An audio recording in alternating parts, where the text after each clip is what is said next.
स्वामी दयानंद की शिक्षा किस भाषा में स्टार्ट हुई थी? तो वो ये लगभग 1850 के 1888 तक ये बात लगभग है, मतलब ये 1900 ईस्वी से पहले की बात है। तो उस समय अपने देश में संस्कृत फेमस था, उस समय अपने देश का राष्ट्रीय भाषा संस्कृत ही थी, मतलब संस्कृत हम लोगों का इंडिया का मेन भाषा था, समझिएगा ध्यान से। तो उस समय जो भी शिक्षा लिए थे ये स्वामी दयानंद, वो किस भाषा में शिक्षा लिए थे बुआ? तो ये लिए थे संस्कृत भाषा में शिक्षा लिए थे। तो ऑप्शन आपका कौन सा सही हो जाएगा? डी, मतलब संस्कृत हो जाएगा। देखो स्वामी दयानंद जो थे ना, ये आर्य समाज के संस्थापक, ये आर्य समाज के संस्थापक थे, मतलब आर्य समाज को बैठाने का, आर्य समाज का विकास करने में इनका अहम योगदान रहा। इसी कारण से इनको आर्य समाज का संस्थापक भी कहते हैं। अब देखो ये आर्य समाज का संस्थापक क्यों किए, ये समझ लेते हैं। देखो ये जो स्वामी दयानंद थे ना, ये स्वामी दयानंद, एक बार क्या हुआ कि गणेश भगवान का पूजा हो रहा था और उनके पैरों पर लड्डू चढ़ रही थी। तो ये स्वामी दयानंद उस समय बड़ी छोटे थे, तो वो देख रहे हैं कि एक मूस आया और उस लड्डू को क्या करने लगा? छूने लगा,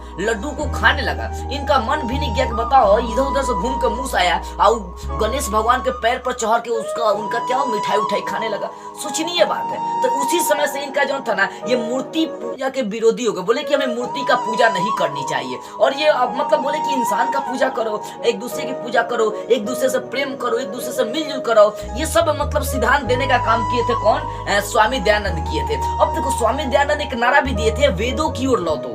बोले कि आर्य समाज का मतलब वेद की ओर लौटो, वेद की पढ़ाई करो, वेदों के बारे में जानो, महापुराण, शिव पुराण, कृष्णलीला, रामायण, महाभारत, इस सब के बारे में क्या करो, जानो। अभी भी क्वेश्चन करता है वेदों की ओर लौटो किनका नारा था? तो याद रखना स्वामी दयानंद की नारा थी। तो स्वामी दयानंद किसके विरोधी थे? पूछता भी है। तो मूर्ति पूजा के विरोधी थे। क्यों? क्योंकि ये घटना देखे थे कि इसला मूस जा के खा रहा है, सब बताइए, और लोग उन्हीं का पूजा करता है। एक बात याद रखना बुआ, पूजा इंसान का नहीं होता, उसके स्थान और स्थिति का होता है। सांप के अगर एग्जाम्पल लेकर चलते हैं, सांप हम लोग को इधर अगर दिखाई देगा ना तो हम लोग लाठी से मारते हैं, लेकिन वही अगर सांप मंदिर पर दिखाई देगा तो हम लोग उसकी पूजा करते हैं, उसको दूध पिलाते हैं। इससे अंदाजा क्या मिलती है? इससे अंदाजा बाबू यही मिलती है ना कि इंसान का पूजा नहीं होता, उसके स्थान और स्थिति का पूजा होता है। इसलिए आप अभी क्या ये मायने नहीं रखता है, आप भविष्य में क्या होंगे ये बहुत बड़ा मायने रखता है।